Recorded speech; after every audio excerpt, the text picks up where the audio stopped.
오늘은 밥 딜런 이야기를 하려고 합니다. 오늘 이게 제목은 변하지 않는 세상은 없다입니다.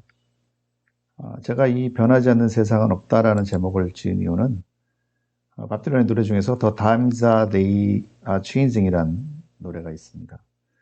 이 노래 제목과 제가 오늘 이야기하려는 이야기 제목은 같다고 보시면 될 것 같습니다. 1941년 미국에서 태어났고요. 러시아계 유태인입니다. 62년에 밥 딜런이라는 앨범을 내고 가수로 데뷔하죠. 그리고 그 다음 해에 Free Feeling이라는 앨범으로 여러 사람에게 밥 딜런이라는 가수를 알리게 됩니다. 36장의 정식 앨범, 그리고 2016년에는 가수로서, 대중 가수로서 노벨 문학상을 타는 그런 쾌거를 보여주기도 합니다. 미국 음악의 위대한 전통 안에서 새로운 시적인 표현을 하는 그런 가수로 밥 딜런을 표현하기도 합니다. 여기 이 그림들은 그동안 밥 딜런이 발표했던 앨범의 표지들이고요.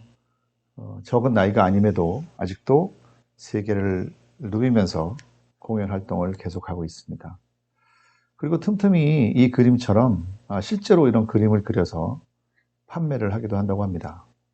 대략 한 200~300만 원 정도 됐을 텐데 이제 노벨 문학상을 탔으니 지금은 좀 가격이 올라가지 않았을까라는 생각을 하게 됩니다.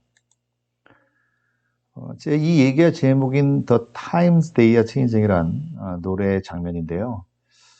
제가 이 노래를 소리를 내면 유튜브에 못 올라가요. 그래서 오늘은 그림만 보시고 제가 이 노래에는 어떤 내용들이 있는지 그 얘기를 한번 하겠습니다. 노래는 그런 거예요. 사람들아 모여라. 당신이 함성을 지르는 곳이면 어디든 당신 주위 물결이 점점 커지고 있다라고 얘기하고 있죠. 그리고 기자들하고 비평가들한테 얘기합니다. 당신들은 펜을 가지고 예언하고, 그러나 당신은 좀 넓게 봐라. 너무 편협하게 세상을 보지 말고 좀 넓게 보는 그런 부탁을 하기도 하고 있습니다. 기회가 다시 오지 않을 것이다. 그러니 너무 성급히 말하지 말라. 지금 실패한 자가 나중에 승리할 것이기 때문이다. 세월은 변하고 있다라고 하는 메시지를 이 노래에서 보여주고 있죠. 그런데 이 노래는 1984년 스티브 잡스가 맥킨토시를 공개하는 현장에서도 똑같이 이야기합니다. 펜으로 예언하는 작가와 평가들에게 눈을 크게 뜨고 지켜봐라. 기회는 다시 오지 않는다. 그러면서 지금의 패자가 내일의 승자가 되고 시대는 변하고 있다라는 이야기를 스티브 잡스가 하게 되는 거죠. 스티브 잡스는 우리가 잘 알다시피 본인이 만든 회사에서 쫓겨났다가 다시 들어오는 그런 그 기기묘묘한 상황을 만들기도 해요. 하지만 쫓겨났을 때 패자였지만 다시 애플을 실제로 세계 최고 회사로 만든 건 본인이었던 거죠. 쉽게 말해서 지금의 승자가 되었다고 볼 수 있습니다. 자, 이런 노래가 왜 사람들한테 어필을 했을까라고 보면 밥 딜런이 한참 노래를 시작할 때 1960년대 미국은 거리에 시위가 있든가 아니면 데모, 폭동, 사회 불안, 이런 반전 시위 뭐 이런 것들이 팽배했던 그런 세상이었습니다. 베트남 전쟁도 있었고요. 그리고 흑인의 인종차별 문제. 그래서 1960년대를 되돌아보면 나쁜 일보다는 좋은 일이 더 많다고 생각한다면 당신은 민주당원이고, 좋은 것보다 나쁜 것이 많다고 생각하면 당신은 공화당일 것이다 라고 이야기하는 사람도 있습니다.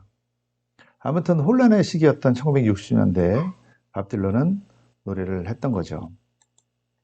아까 제가 말씀드린 것처럼 이 두 번째 앨범인 The Free Feeling이라는 이 앨범은 여기 나와 있는 이 여자분은 실제로 밥 딜런의 애인입니다. 물론 사랑을 이루지 못했어요. 그 당시에 너무 가난했기 때문에 어머니가 반대를 해서 결혼하지 못했지만 이렇게 뉴욕에 둘이 팔짱을 끼고 걸어가는 이 그림 자체를 이 LP의 표지로 썼죠. 이 판에 Blowing in the Wind, 바람에 실려라는 노래, 그 다음에 Don't Think Twice It's Alright 이런 노래가 바로 밥 딜런을 여러 사람에게 알리는 그런 노래였습니다. 우리로 치면은 시위 현장에서 부르는 아침 이슬 같은 노래인 거죠. 얼마나 많은 길을 걸어야 사람들은 그를 인간이로 부를 수 있을까? 얼마나 많은 바다를 건너야 비둘기는 편히 쉴 수 있을까? 얼마나 많은 포탄을 사용해야 포탄 없는 세상이 될까? 친구요, 그 대답은 바람만 알고 있다. The answer is blowing in the wind라고 밥 딜런이 노래하고 있죠. 계속 그렇게 질문을 합니다. 도대체 어떻게 해야 이 세상을 편안하고 평화롭게 만들 수 있을까? 그리고 그런 물어보는 그 대답은 친구요, 바람만이 알고 있다라고 결론을 내고 있죠. 왜 밥 딜런은 노벨 문학상을 탈 수 있었을까?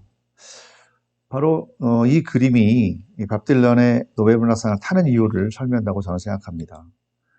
수많은 유명한 가수들이 있죠.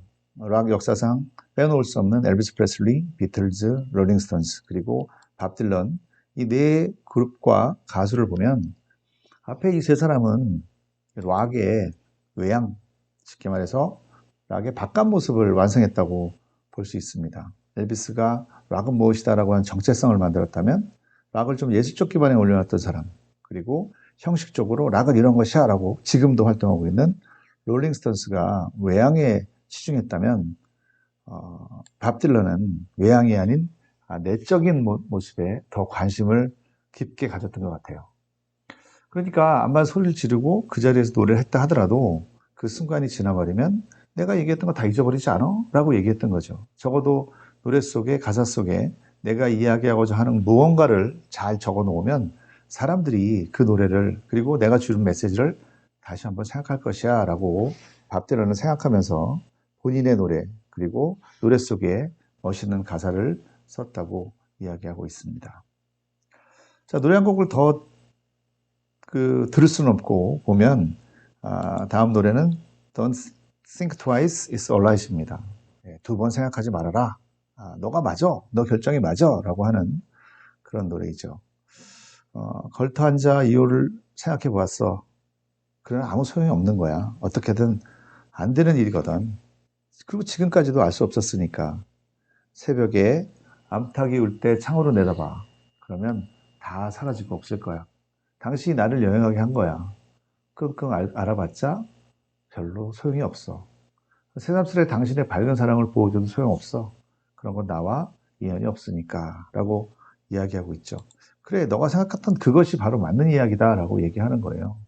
지금도 나는 내 결심을 바꾸어 여기에 머물도록 당신이 뭔가 하거나 말해준다면 좋겠다고 생각하기도 하지만 그래도 됐어. 뭐 더 이상 이렇게 질질 끌지 말고 그냥 지금 생각한 걸로 그대로 가라고 본인 아마 그 애인과의 사랑에 관한 이야기일 것 같아요. 그리고 헤어지는 그 마당에서 지금 너가 생각해 맞으면 두 번 생각하지 말고 앞으로 달려가라라고 하는 분의 의지 같은 것을 노래인데요. 이 노래는 우리가 잘 알고 있는 김광석의 두 바퀴로 가는 자동차, 그 노래의 원곡이기도 합니다.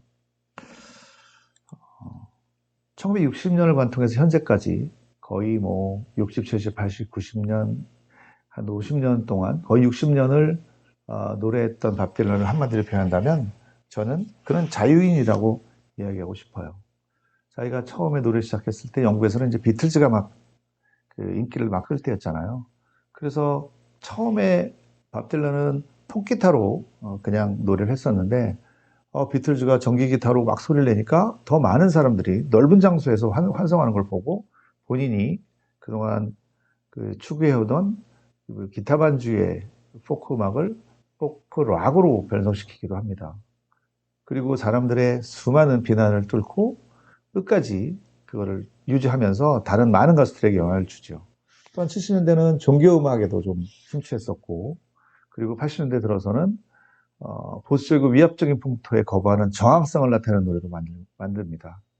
그리고 1990년대 이후 지금까지 그는 한 번도 어떤 제도적인 것에 무릎을 꿇지 않는 자신의 의지가 지배하는 세상을 누려온 그런 자유인의 모습을 보여주고 있습니다. 2012년 미국 대통령 오바마는 그에게 자유의 메달을 수여합니다. 그리고 모든 세대에게 영감을 주어서 새로운 가능성을 열게 해준 가수라고 밥 딜런을 표현하고 있죠. 앞으로 밥 딜런 같은 가수는 미국은 물론 전 세계적으로도 나타나지 않을 것이다 라고 아주 극찬을 했던 그런 말들이 있습니다. 자, 2016년에 그는 이 멜랑콜리 무드라고 하는 앨범을 내고 다시 한번 본인의 노역장을 과시합니다. 그는 자기는 아직도 우울하다. 그리고 나를 훔치고 영원히 나를 조롱한다. 이 외로운 영혼, 우울한 기분은 뭘까? 모든 기쁨과 영감은 사라졌다. 눈물은 내가 보아야만 하는 것이고 위로는 없다. 내가 볼 수 있는 모든 것은 운명의 그날까지 슬픔과 어둠이다. 이 멜랑콜리한 분위기는 뭘까? 라고 이야기합니다.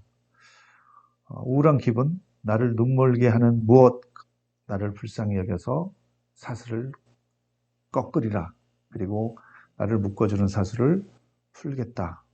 나를 좀 자유롭게 해달라라고 이야기합니다. 그는 그동안 수많은 자유를 얘기하고 있었음에도 불구하고 아직도 본인이 자유가 더 필요하다고 그렇게 노래하고 있죠. 저는 이 밥 딜런의 얘기를 쭉 정리하면서 도대체 밥 딜런이 자기 노래를 좋아하는 사람에게 주는 메시지는 뭘까? 여기에 저는 두 줄로 이렇게 얘기했습니다. 정의롭게 산다는 것, 그리고 자유롭게 산다는 것은 무엇일까? 그런 질문을 그의 노래 속에서 우리에게 들려준다고 생각했습니다. 오늘은 밥 딜런 이야기, 팝스토리텔러 김우찬이었습니다. 고맙습니다.